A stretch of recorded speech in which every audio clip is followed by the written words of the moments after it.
PMC ध्यान नेपाल के मंच पर आप सभी महानुभावों का हृदय से बहुत बहुत स्वागत करती हूँ।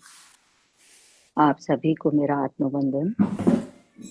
अपने प्रिय गुरु ब्रह्म ऋषि पिता महापत्री जी, महाअवतार बाबा जी, सभी आध्यात्मिक और आराध्य गुरुओं को साष्टांग प्रणाम करते हुए आज का सत्र आरंभ करने जा रहे हैं। और आज जैसा कि हम सभी जानते हैं, हमारा जो फकीर पुस्तक का स्वाध्याय चल रहा है, तो रीता जी के मुख से आज हम वही सुनेंगे और उन्हीं के साथ ध्यान में भी चलेंगे। तो मैं पूरे ग्रुप की तरफ से रीता जी का हृदय से धन्यवाद करती हूँ, बहुत बहुत। जी थैंक यू। जी Rita thank ji, you Santosh ji, thank you so much thank you. इस अपॉर्चुनिटी के लिए और इस प्लेटफॉर्म के लिए, और सभी मेरे प्यारे आध्यात्मिक गुरुओं को, आध्यात्मिक दोस्तों को बहुत बहुत नमन। Thank you, thank you. तो आज का सेशन शुरू करने से पहले हम अपने महाअवतार बाबा जी की चेतना को आवाहन करेंगे, पत्री जी की चेतना को आवाहन करेंगे, और सभी आध्यात्मिक और आराध्य गुरुओं को प्रणाम करते हुए हम उनसे आज्ञा लेंगे कि आज के इस सत्र में हम जो भी हमारे पास थोड़ा बहुत ज्ञान है, जो भी हम आपस में बांटे, वो सही तरीके से उसका प्रचार उसको बोल सकें और सही तरीके से डिस्कस कर सकें। Thank you so much, thank you. आज संतोष जी, मैं अभी बाहर वर्कर्स काम कर रहे थे, तो बड़ी मुश्किल से उनको साइलेंट करके आई हूँ कि 5 बज गए, अब तो छोड़ दो।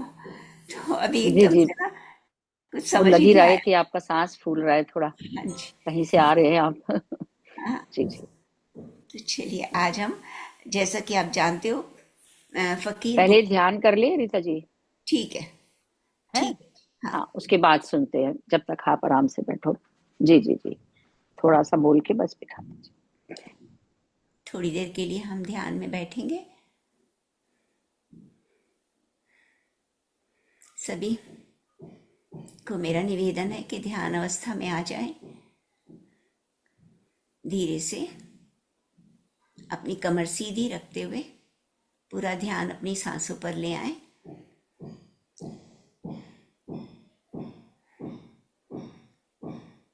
महाअवतार बाबा जी, पत्री जी और सभी आध्यात्मिक और आराध्य गुरुओं को प्रणाम करते हुए हम ध्यान की गहराई में जाएंगे।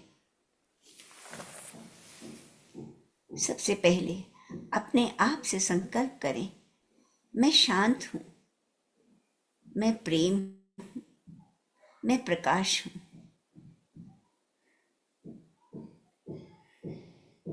मैं ध्यान की गहराई में जाने के लिए पूर्णतया तैयार हूँ। और धीरे धीरे अपना ध्यान अपनी आती और जाती सांसों पर ले आए। अंदर आती हुई सांस, बाहर जाती हुई सांस, और हर आती हुई सांस के साथ अंदर उच्च ऊर्जा का आगमन होते महसूस करें।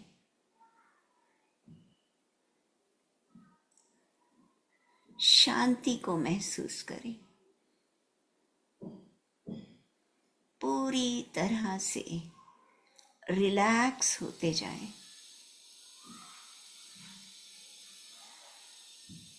हर जाती हुई सांस के साथ अपने अंदर से हर तरह की टेंशन,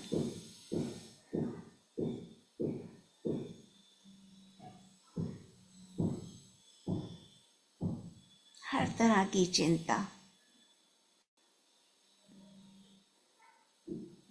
बाहर जाती हुई महसूस करें।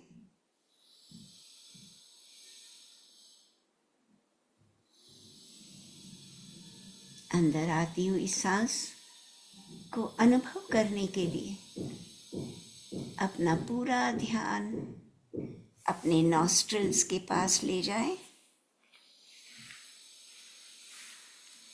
अंदर आती सांस की गर्माहट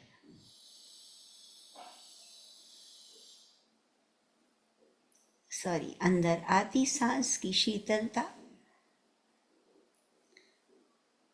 और बाहर जाती सांस की गर्माहट को अनुभव करेंगे।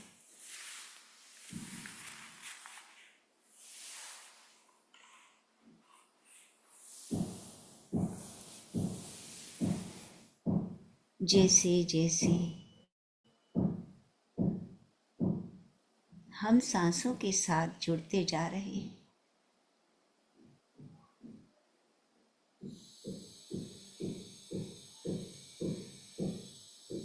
हमारा मन शांत होता जा रहा है, शून्य होता जा रहा है।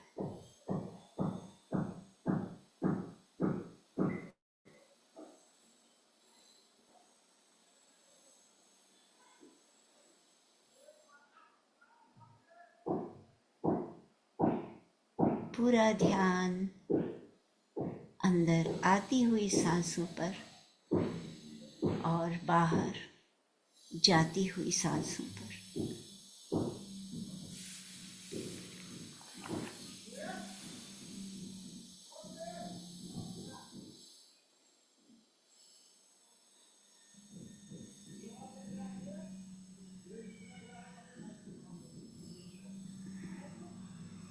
इस शून्यता को भीतर तक महसूस करें।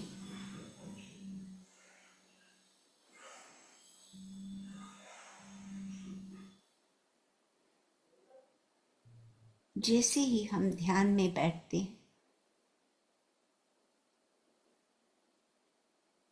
बाहरी दुनिया से हमारा संपर्क टूटने लगता है।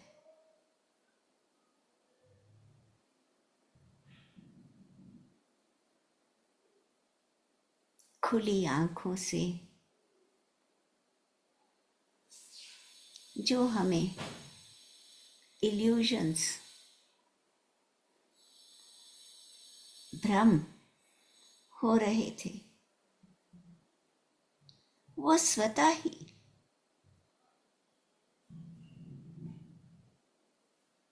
अदृश्य होने लगते।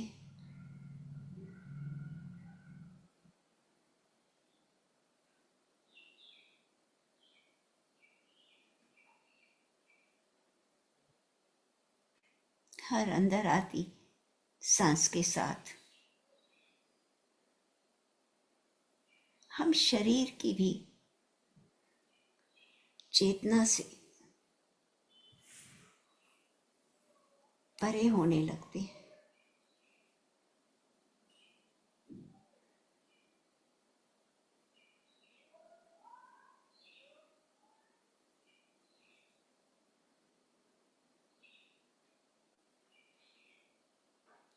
वो द्वंद्व का भाव, वो डिल्यूजन्स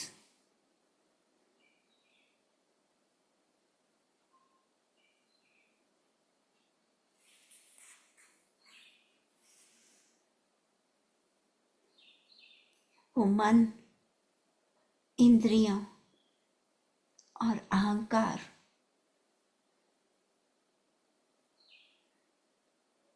जिससे हम बाहरी जगत में व्यवहार करते हैं,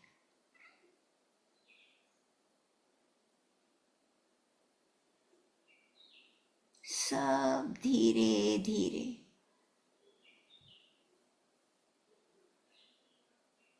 घुलने लगता है।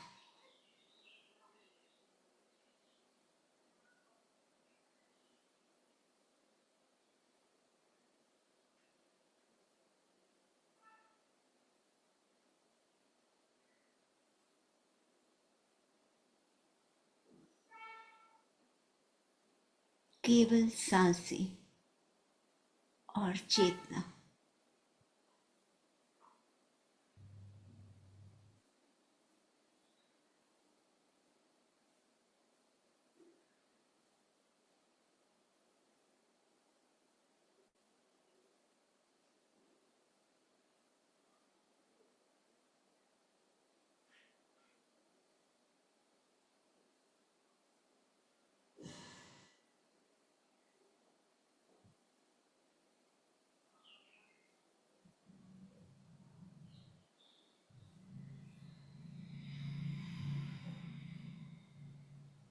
ना नाम, ना पहचान,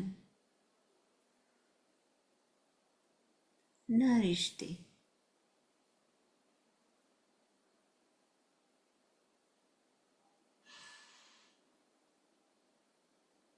मैं और मेरी सांसें।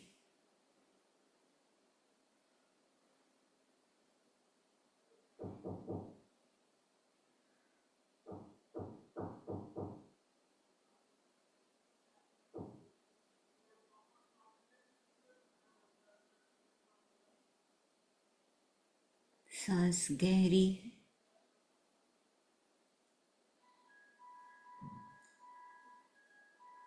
उथली है,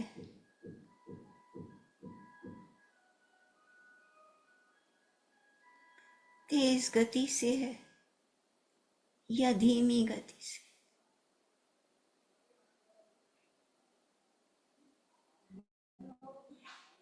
कुछ भी फर्क नहीं पड़ता।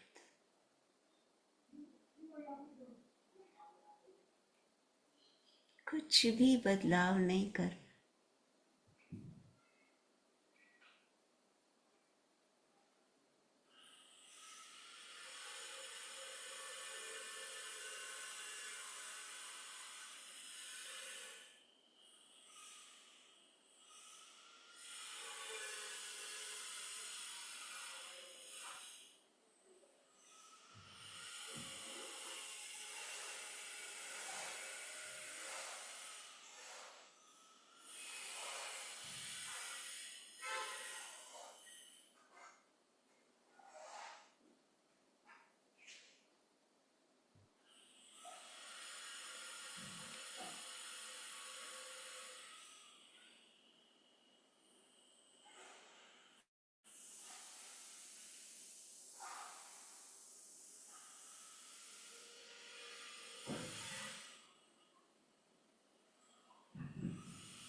जैसे गोताखोर समुद्र में उतरता है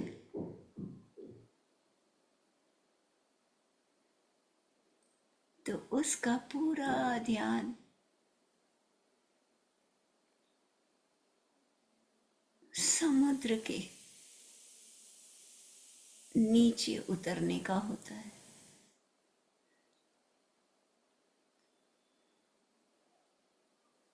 उसका शरीर पूरी तरह से सुरक्षित,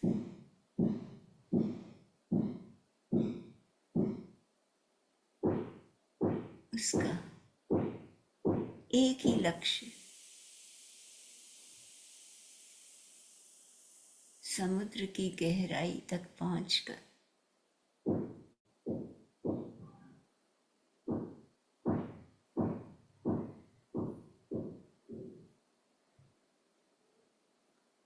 अपने उद्देश्य को पूरा करना।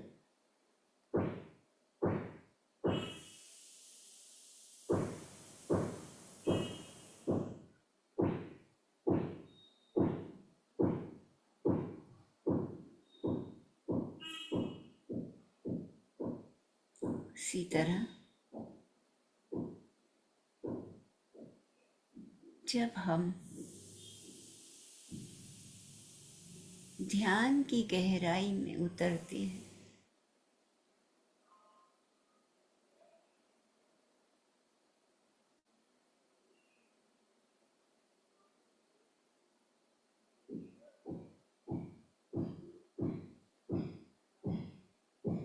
तो अपना नाम, अपनी पहचान, अपने रिश्ते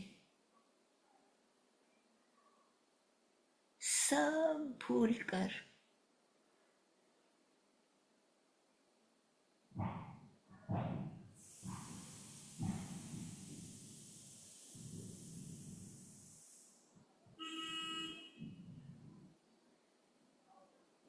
केवल एक ही लक्ष्य,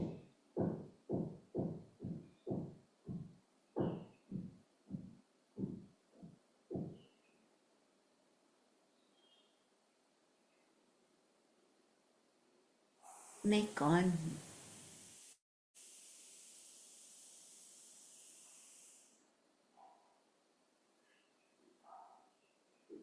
ये जन्म और मरण की साइकिल क्या है।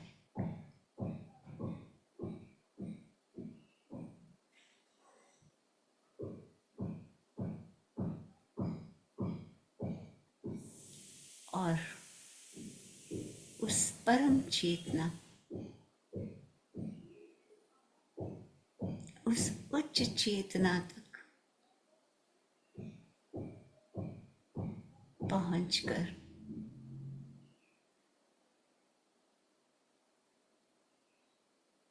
हर तरह की इल्यूजन, हर तरह के भ्रम से छुटकारा पाना।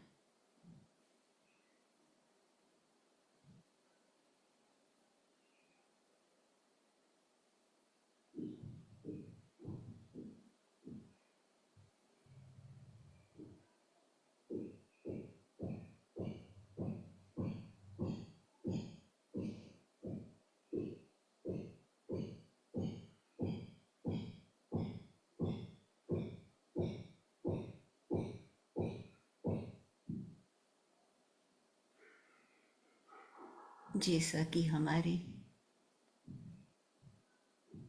महान संतों ने कहा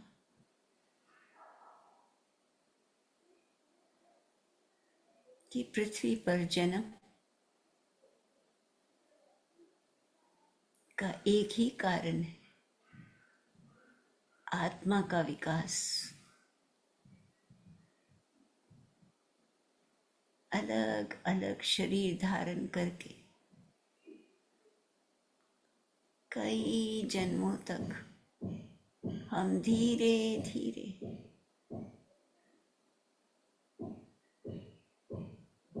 आध्यात्मिकता को समझते हैं।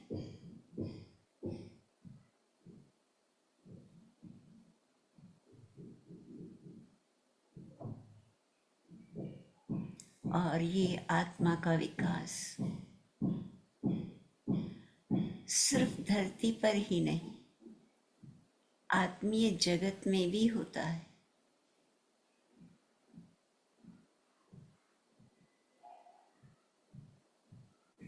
लेकिन धरती पर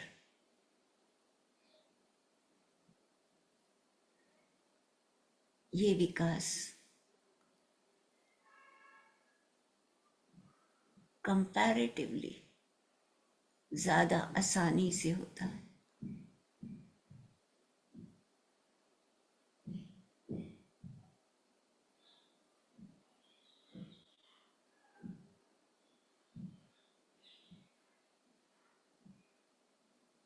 और आत्मा के विकास का मुख्य ध्येय है हमारे कर्म।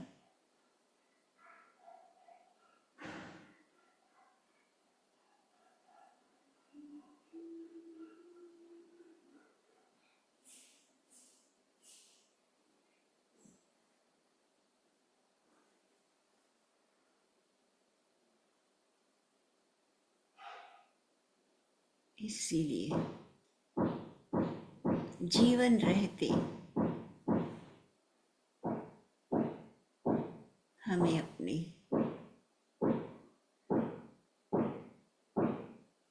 पल पल कर्मों के प्रति जागरूक रहना।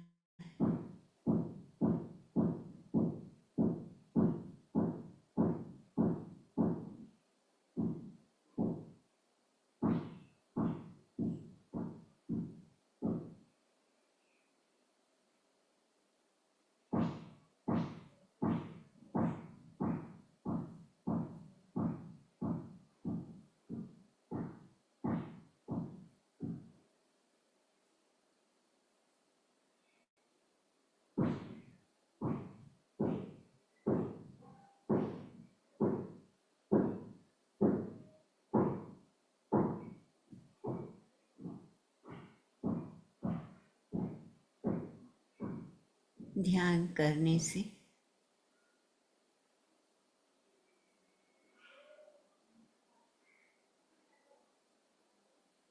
हम स्वयं को देख पाते,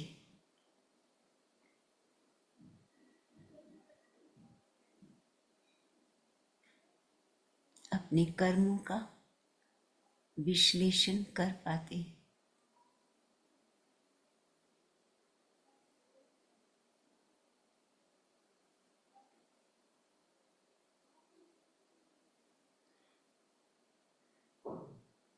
आध्यात्मिक मास्टर्स के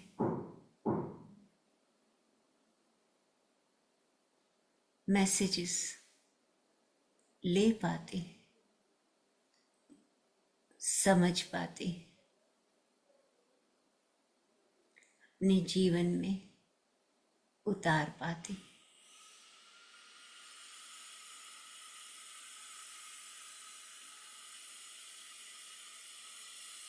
इसीलिए ब्रह्म ऋषि पत्री जी हमेशा यही कहते थे,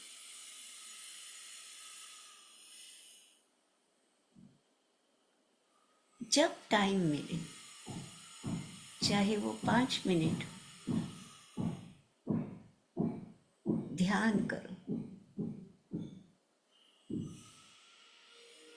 लोगों के अनुभव सुनो,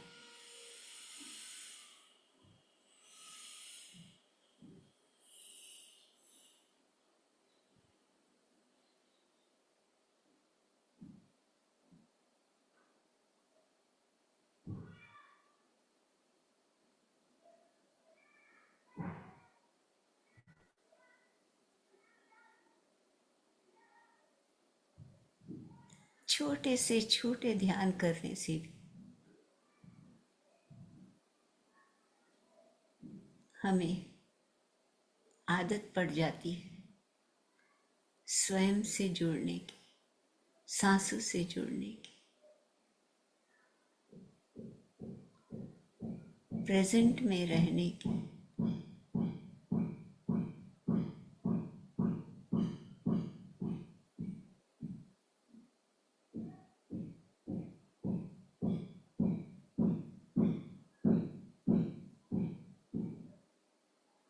और एक ध्यानी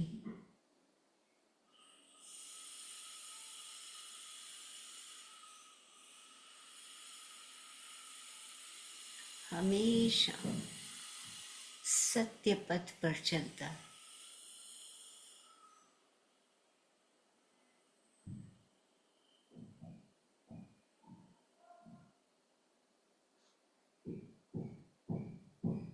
शरीर को एक वाहन समझकर इस्तेमाल करता है।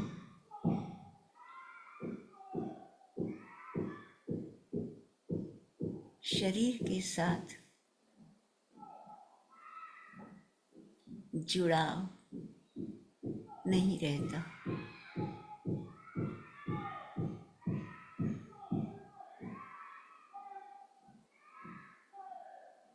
मृत्यु का डर खत्म हो जाता है।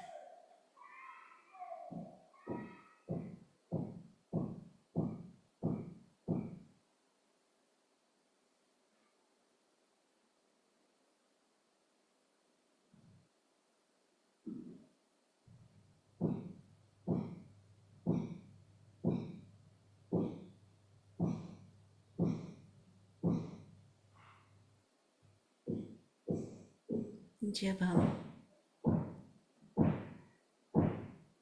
ध्यान में सांसों के साथ जुड़ते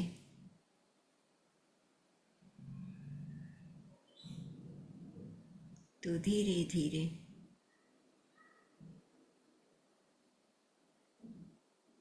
हम हर पल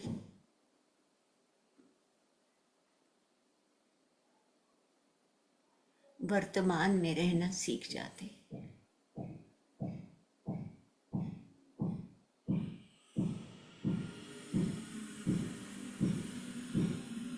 पास्ट और फ्यूचर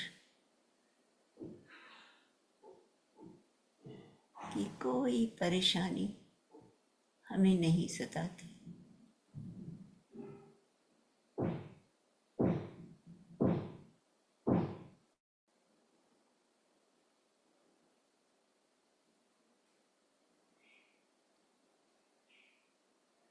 हर प्राणी में, हर वस्तु में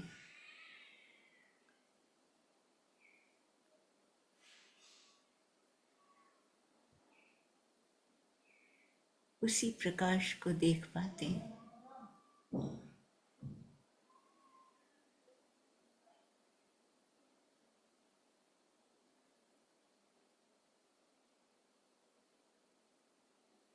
जो हमारे अंदर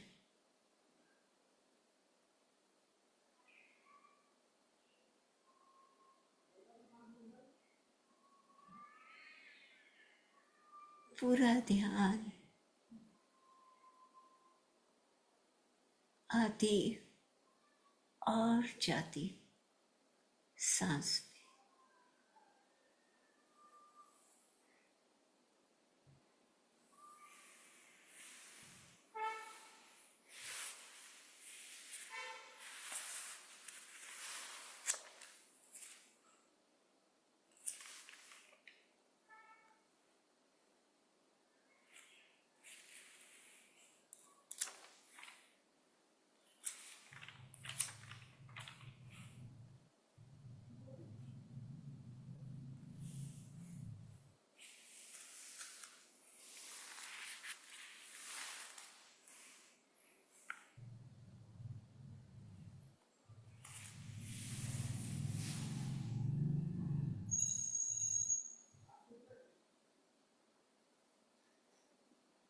अपने ही अंदर उस अनंत चेतना का अनुभव।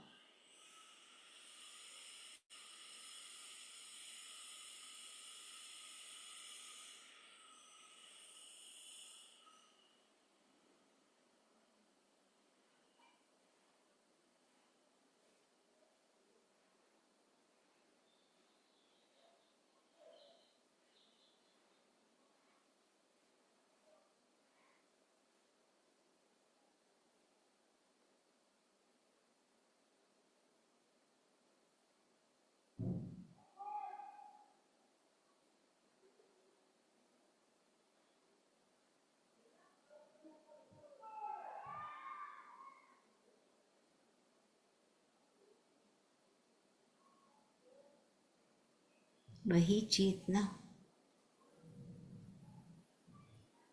जो हमारे अंदर है, हमारे चारों ओर,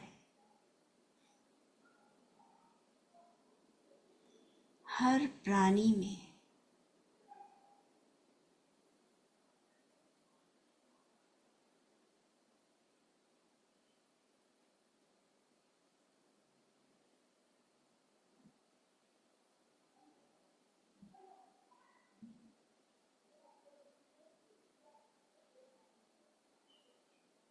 उस अनंत चेतना को पहचाने,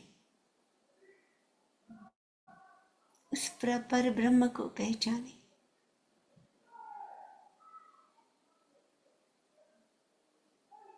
अंदर से आने वाली उस आवाज को सुने,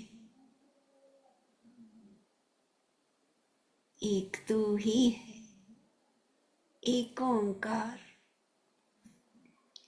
जपाद सच, जुगाद सच।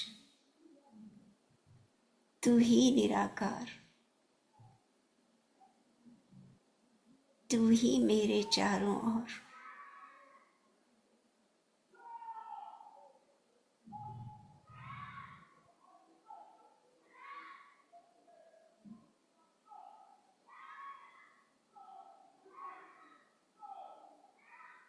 वो मूल चेतना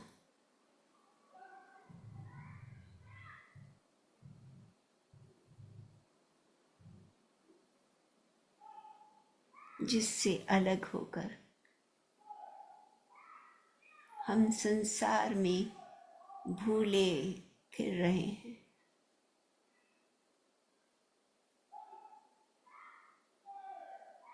उस मूल चेतना को पहचान। वो हमसे दूर नहीं है, वो हमारे आसपास है।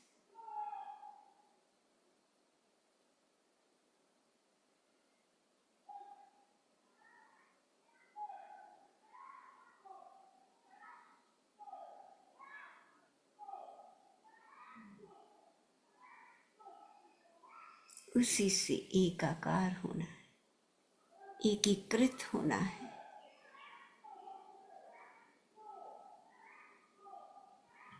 उसी के गुण जो हमारे अंदर है उनको जागृत करना है।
पूरी तरह से अपने व्यक्तित्व को भूलकर अस्तित्व के साथ जुड़ जाएं,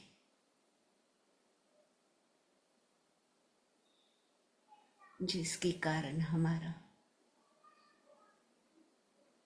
जीवन प्रवाह है, जिसके कारण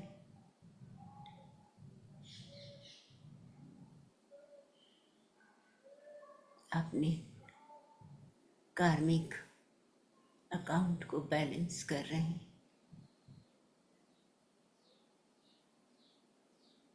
हर पल जागरूक रहते हुए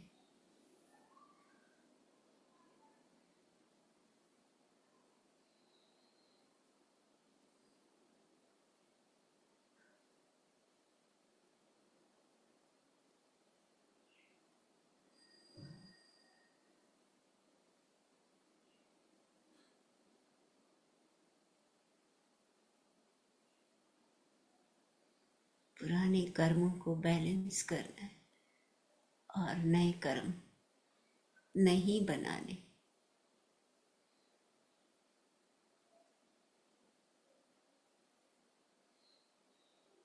जिस कर्म के लिए हमें प्रतिफल ही नहीं चाहिए,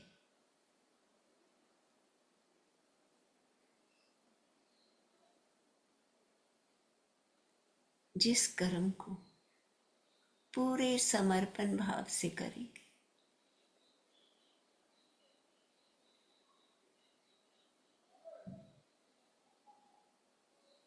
तो नए कर्म नहीं बनेंगे।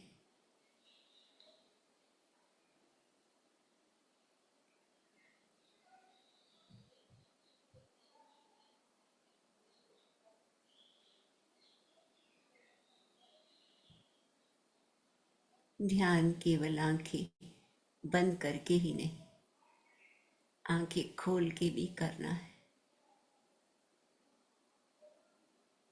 कर्मों के प्रति जागरूक रहकर करना है।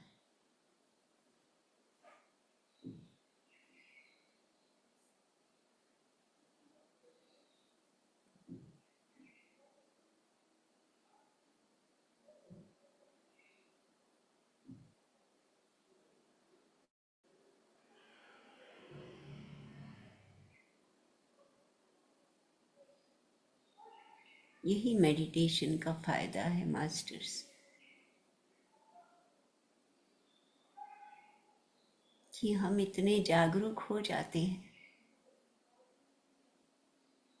कि मेडिटेशन से उठकर भी हम मेडिटेटिव स्थिति में रह सकते हैं।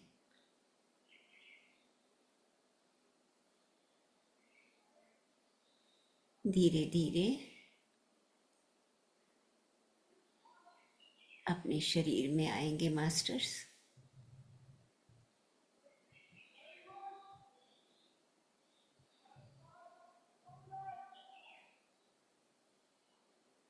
बाहर की आवाजों को सुनने का प्रयास,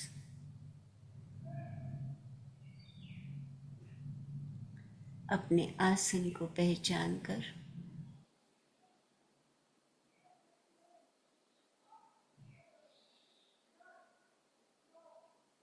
धीरे धीरे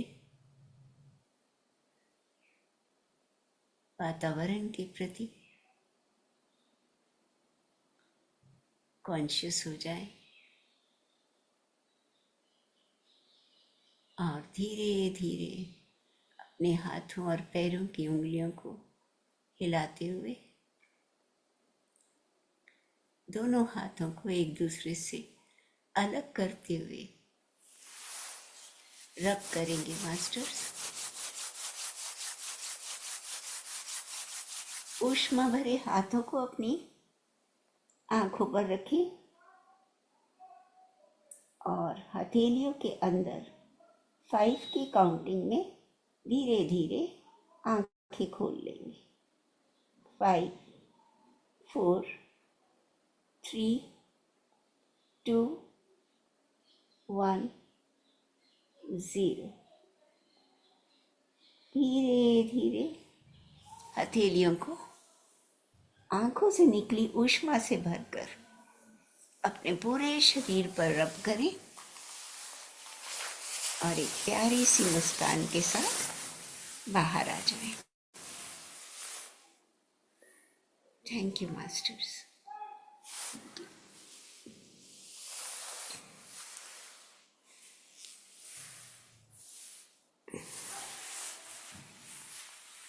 थैंक यू रीता जी, बहुत डीप मेडिटेशन, बहुत डीप।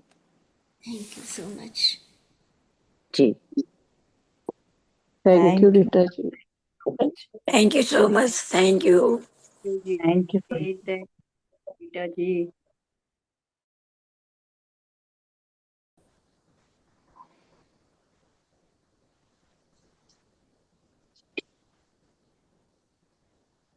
बहुत बहुत धन्यवाद, शुक्रिया, बहुत बहुत धन्यवाद। आप सबका धन्यवाद मेरे साथ जुड़ने के लिए। धन्यवाद थैंक जी। यू मैम, बहुत थैंक बहुत यू। धन्यवाद। Thank you, thank you. बहुत डीप ध्यान था। थैंक यू रीता जी, बहुत सुंदर ध्यान। Thank you so much. Thank you. चलिए आज हम स्वाध्याय करते हैं। अभी तक हमने पढ़ा, आपको याद होगा, रुद्र और रीता जी आप एक बार अनम्यूट कर लेना। अनम्यूटेड हूँ।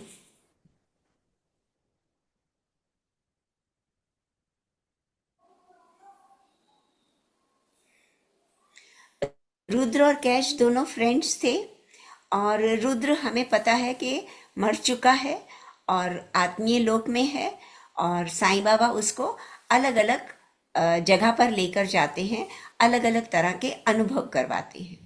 और अब वो रुद्र को दिखाना चाहते हैं कि एक बच्चे की मौत, तो वो काफ़ी परेशान था इस बात से कि मृत्यु जो मृत्यु भी दिखानी है तो मुझे एक बच्चे की ही क्यों, लेकिन बाबा उसको हर परिस्थिति से का अनुभव देना चाहते हैं।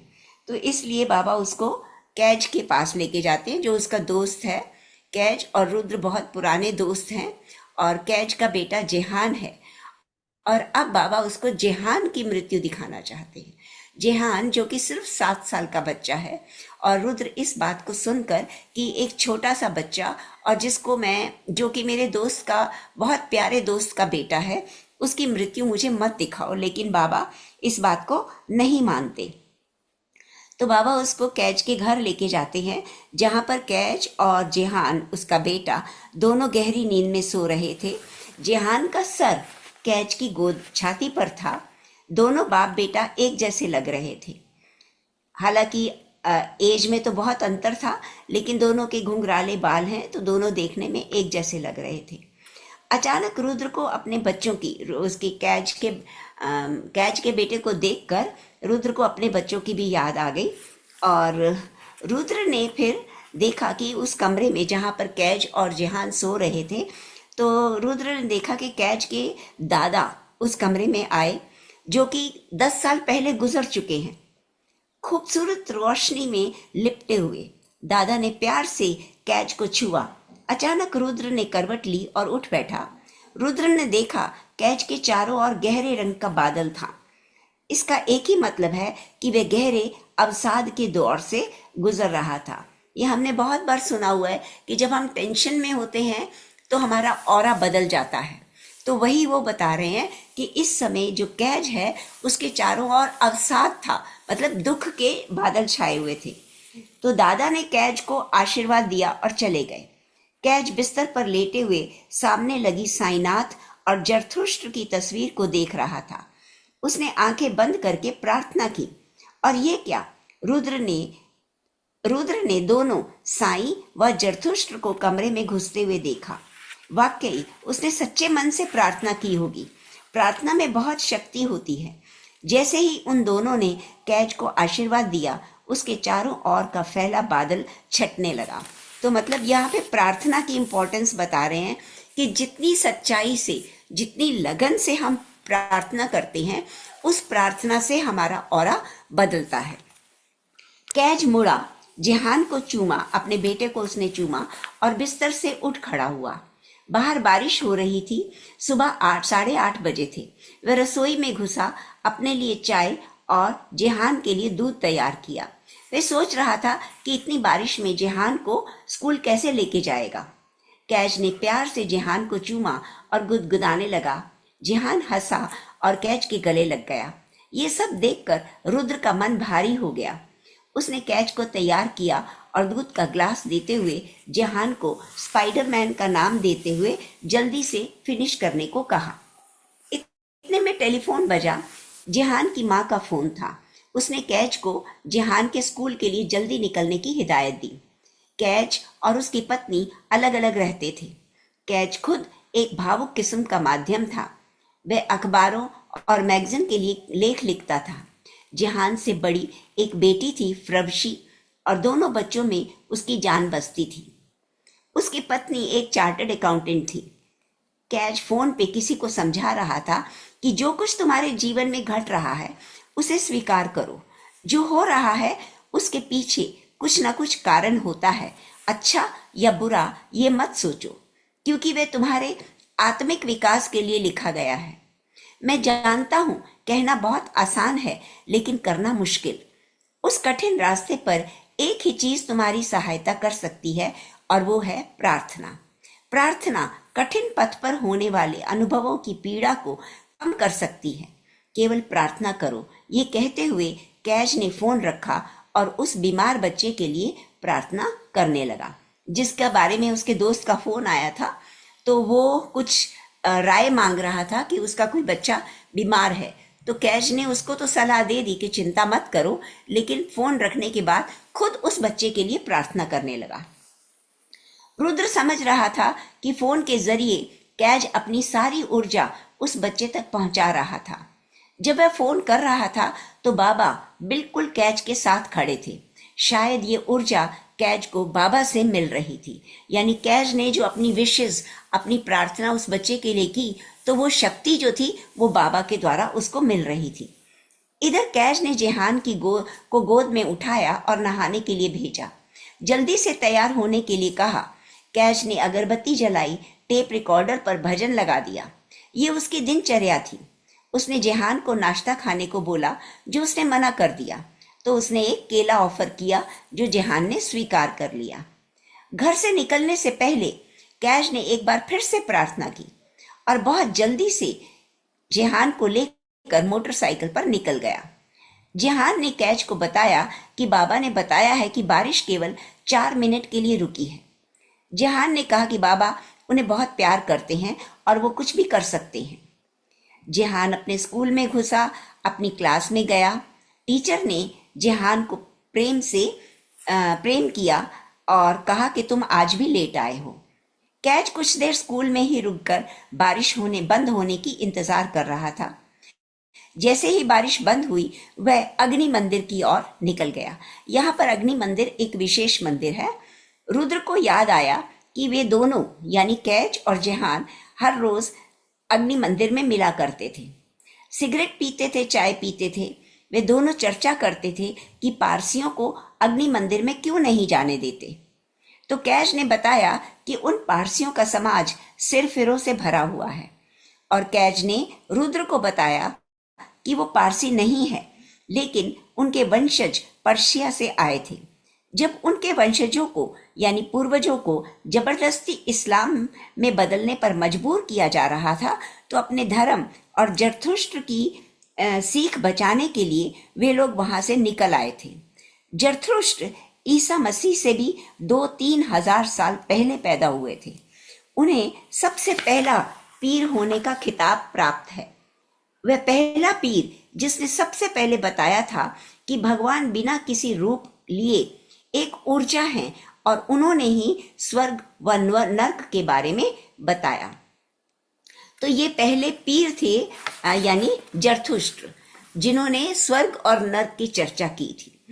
तो रुद्र ने उसका मजाक उड़ाते हुए कहा, अवश्य ही जरथुष्ट्र जो होंगे ना, वो शादीशुदा होंगे। कैच, हाँ शादीशुदा थे। तो रुद्र ने फिर से मजाक किया, बस तभी तो नर्क और स्वर्ग का अनुभव था उन्हें। रुद्र, लेकिन ये तो बताओ कि तुम्हारा समाज हमें अग्नि मंदिर क्यों नहीं जाने देता।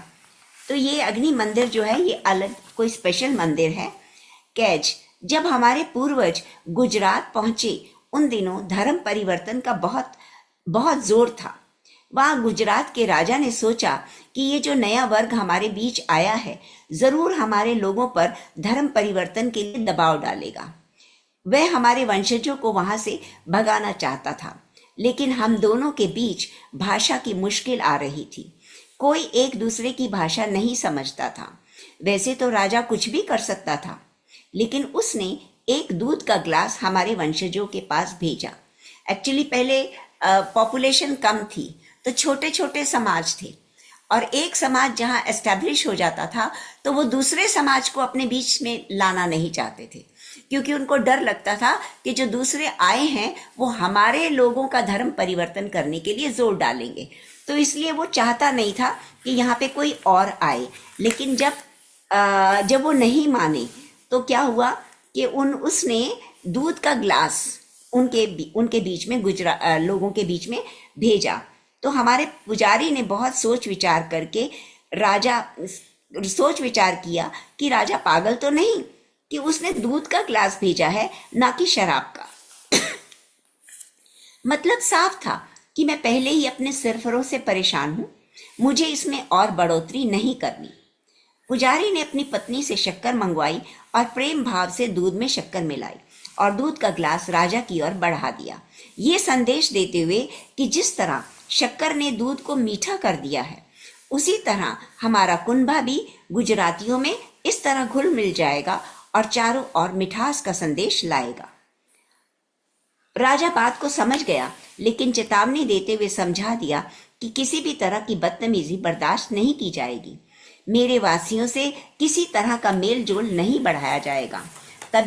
तभी से हमारे वंशजों ने अपने सारे दरवाजे तुम लोगों के लिए बंद कर दिए, और ये अग्नि मंदिर भी, क्योंकि कैज ने उससे पूछा था कि पहले पारसियों को अग्नि मंदिर क्यों नहीं जाने दिया जाता था, तो ये उसका रीजन उसने समझाया है, क्योंकि तुम्हारे जो राजा थे वो हमें एक्सेप्ट नहीं कर रहे थे। तो इसलिए उन्होंने कहा था कि हमारे बीच में मिलने की, हमारे साथ में रिश्ते बढ़ाने की जरूरत नहीं है, इसीलिए हमने उस मंदिर को तुम्हारे लिए बंद कर दिया था। रुद्र ने पूछा, पर तुम लोग तो घटते ही जा रहे हो। कैच, मेरे दोस्त, पारसी एक समाज है, कोई धर्म नहीं। हम जो राष्ट्रीयन हैं, पारसी फिर भी खत्म हो सकते हैं, पर जो राष्ट्रीयन नहीं। वास्तव में हम तो अब एक कबीला बनकर रह गए हैं, पर जरथुष्ट्र धर्म कभी खत्म नहीं होगा। पोर्तुगल और जर्मनी भरा हुआ है हम लोगों से। जो हमारे गुरु ने हमारे लिए सोचा उसे शालीनता से स्वीकार करो, यही विश्वास है। अगर हम ऐसा नहीं कर सकते तो कितनी भी आध्यात्मिकता में डूब जाएं, सब व्यर्थ है। कैच लकड़ी के बेंच पर बैठकर आंखें मूंद कर प्रार्थना कर रहा था। रुद्र के सामने आग जल रही थी। रुद्र उसके पास जाकर खड़ा हो गया। वाकई ये खूबसूरत जगह थी। रुद्र ने देखा उसके चारों और बाकी लोग भी पवित्र अग्नि की ओर मुंह करके प्रार्थना कर रहे थे। कैच प्रार्थना में तल्लीन था। उसके शरीर से एक चमकीला तेज निकलकर छत से होता हुआ आसमान की ओर जा रहा था।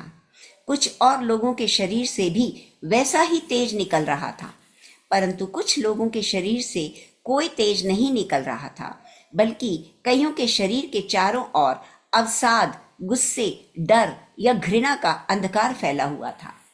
रुद्र ने गौर से देखा कि जो लोग मगन लीन होकर प्रार्थना कर रहे थे, रहस्यमय शक्तियां उनके पूरे शरीर को मरहम की तरह सहला रही थी। तो प्रार्थना में भी कितना इफेक्ट है। अब ये भी एक अपनी अपनी नजर की बात है कि रुद्र देख पा रहा था कि बहुत से लोग तो बड़े तल्लीन होकर प्रार्थना कर रहे थे, और जो तल्लीन होकर प्रार्थना कर रहे थे उनके आसपास रहस्यमय शक्तियां उसको दिखाई दे रही थी, जो उनको सहला रही थी। रुद्र देख रहा था कि कितना अद्भुत था ये सब। वे सभी निराश लोग जो प्रार्थना के लिए अंदर आते थे, थोड़ी ही देर में प्रार्थना के बाद यूं लगता जैसे अभी किसी उजली रोशनी में उन्होंने डुबकी लगा ली हो। उनका तेज भी प्रार्थना के बाद बिल्कुल बदल जाता, मानो देवदूत शक्तियों ने उन्हें अपने तेज से नहला दिया हो। उनके अपने प्रिय जो कि शरीर त्याग चुके थे, वो सब उन्हें गले लगा रहे थे, परंतु ये सब केवल एक बात पर निर्भर करता था कि वे कितने निर्मल और तन्मयता से प्रार्थना कर रहे थे। पृथ्वी व आकाश की तमाम शक्तियां मिलकर उनके तेज को और उज्जवल कर रही थी। बाकी सब कुछ बहुत ही अद्भुत था। तो अब तुमने जाना कि मैं बाबा उसको कहते हैं रुद्र को कि अब तुमने जाना कि मैं बार बार क्यों कहता हूं कि प्रार्थना में बहुत शक्ति होती है। बाबा, अगर मैं जानता कि आत्माओं की दुनिया की प्रार्थना पर क्या प्रतिक्रिया होगी तो मैं घंटों प्रार्थना करता। कहते हुए रुद्र बाबा के चरणों की ओर झुक गया, जबकि वहां बाबा के पैर नहीं, केवल रोशनी थी। फिर बाबा ने रुद्र को दिखाया कि हर कोई वास्तव में प्रार्थना नहीं कर रहा है। एक बुजुर्ग बेमन से ही कुछ शब्द बोल रहा है। रुद्र, लेकिन बाबा, कई बार प्रार्थनाएं ऐसी भाषा में होती हैं जो समझ में नहीं आती। तो बाबा कहते हैं, प्रेम, श्रद्धा, संपूर्ण समर्पण की भाषा वह अच्छी तरह पढ़ लेता है। तुम सच्चे मन से प्रभु व गुरु को अपने से जुड़ने के लिए प्रार्थना करते हो, या प्रार्थना एक रीति है और करनी ही है, या कुछ लोग गलत काम करके प्रार्थना द्वारा प्रभु को पटा लेंगे ऐसा सोचते हैं, तो अगर तुम्हारी प्रार्थना में गहराई और उस गहराई में श्रद्धा नहीं है तो तुम केवल समय बर्बाद कर रहे हो। अगर तुम्हारी प्रार्थना में श्रद्धा भाव छिपा हो तो तुम्हारे तेज को स्वच्छ, निर्मल व ऊर्जा से भर दिया जाता है। अभी मैं यहाँ पर हूँ क्योंकि कैज अपने मन की गहराई से प्रार्थना कर रहा है जो मुझ तक पहुंच रही है। रुद्र कुछ समझ नहीं पा रहा था। कैज अपने बच्चे के लिए प्रार्थना कर रहा था तो बाबा कहते हैं कि मैं अभी कैज के पास इसीलिए हूँ क्योंकि वो सच्चे मन से प्रार्थना कर रहा है। उसने बाबा से पूछा, पहली बात तो मैं मर गया, फिर एक आत्मा, फिर मैं अपने मित्र के अंतिम दिन को देख रहा हूँ जो अपने प्यारे बेटे को खोने जा रहा है, और अब आप मुझे अतीत का और भी कुछ दिखाना चाहते हो। मैं समय की अवधारणा को नहीं समझ पा रहा। बाबा बोले, यह वक्त नहीं होता, जो घट रहा है ये किसी अन्य आयाम में पहले से ही घट चुका है। आत्मिक लोक पर वक्त की पाबंदी नहीं है। जो तुम कैच के साथ घटता हुआ देख रहे हो वो पहले से ही घट चुका है और शक्ति के रूप में ब्रह्मांड में स्थापित हो चुका है। हमें जब कभी देखना होता है बस उस एक शक्ति का बटन दबाते हैं और वह फिर से घटना शुरू हो जाता है। इसी तरह एक आत्मा अपने जीवन का विवरण देखती है, बल्कि सभी जीवनों का विवरण देखती है, तो आत्मा को प्रत्येक जीवन के हर एक क्षण से गुजरना पड़ता है। पृथ्वी पर समय अवधि के संबंध में इस प्रक्रिया में सदियां लग सकती हैं, जबकि आत्मिक जगत में ये कुछ ही क्षणों में हो जाता है। आज जब तुम मेरे साथ इस लोक में खड़े हो और तुम्हारा शरीर वो नीचे पलंग पर पड़ा हुआ है, ये वास्तव में रुद्र की आत्मा को लेके जा रहे हैं। शरीर तो अभी भी उसका उसी बेड पर पड़ा है जहां उसकी मृत्यु हो गई है। तो तुम क्या सोचते हो तुम्हें मरे कई दिन हो गए हैं? नहीं, जबकि केवल कुछ ही क्षण हुए हैं, पर तुम्हें कुछ दिनों का अनुभव हो रहा है। जमीन पर बिताए कुछ क्षण किसी अच्छी आत्मा के लिए नर्क में बिताए सालों के समान होते हैं। तो इससे हमें ये पता चलता है कि जीवात्मा जगत में भी एक विकसित आत्मा कैसे जीवन बिताती है और एक अविकसित आत्मा कैसे जीवन बिताती है। मतलब आत्मा को वहां पे भी विकास करना है और वो कई लोकों में से होकर जाती है, कई अनुभव लेती है, तब उसका विकास होता है। रुद्र को अचानक सिगरेट की तलब उठी। कहाँ पीना चाहोगे? बाबा ने पूछा। यहाँ इसी जगह कैद की यात्रा का अनुभव करते हुए भी पी सकते हो। हे भगवान, बाबा से छिपाए बिना कुछ सोच भी नहीं सकता हूं मैं। मेरा सिर घूम रहा है। बाबा रुद्र की भावनाओं का आनंद लेते हुए बोले, तरंगे हैं बेटा, केवल तुम्हारी तरंगे हैं जो घूम रही हैं। एक होते हुए भी तुम हर जगह हो, मेरे साथ सिगरेट पीते हुए भी, कैज व जेहान के साथ भी, अग्नि मंदिर में भी तुम सब जगह हो और अपने भीतर भी हो। प्रार्थना और सेवा तुम निस्वार्थ प्रेम के माध्यम से व्यक्त वास्तविक समर्पण जितना सुंदर कोई गीत नहीं है। तो आज यहीं तक करते हैं। तो इससे मुझे जो समझ आ रही है कि जो हम कहते हैं ना कि हम शरीर दिखते हैं, वास्तव में वो शरीर एक्चुअली क्या है? वाइब्रेशंस हैं, सब तरंगे हैं। और ये तरंगे जो यहाँ पर है, हमने पीछे एक वीडियो भी देखा था ना, हम एक ही समय पे कई लोकों में होते हैं। तो वही चीज यहाँ पर बाबा फिर से बता रहे हैं। सो थैंक यू मास्टर्स जी सुनने के लिए। थैंक यू रीता जी। काफी अच्छी चल रही है और कई इसका एक तो मिक्सचर है, ये जैसे प्रेजेंट बहुत अच्छा है और आप सुनाते बहुत अच्छे तरीके से है, मजा आ जाता है। Thank you Indira ji, thank you. इनके सुनाने का ढंग ही बहुत अच्छा है। हाँ, बहुत अच्छा है। हाँ, तभी बहुत अच्छे से सुनाते हो। लगन लग जाती है। थैंक यू सो हाँ, मच। ये नहीं बहुत लगता इंटरेस्टिंग किताब पढ़ बनाते। रही है, जी कहानी जी। सुना रही है, ऐसा लगता है। हाँ जी, हाँ जी। थैंक यू जी, थैंक यू। आप प्रेम से सुनते हो ना, इसीलिए आपको ऐसा लगता है। तो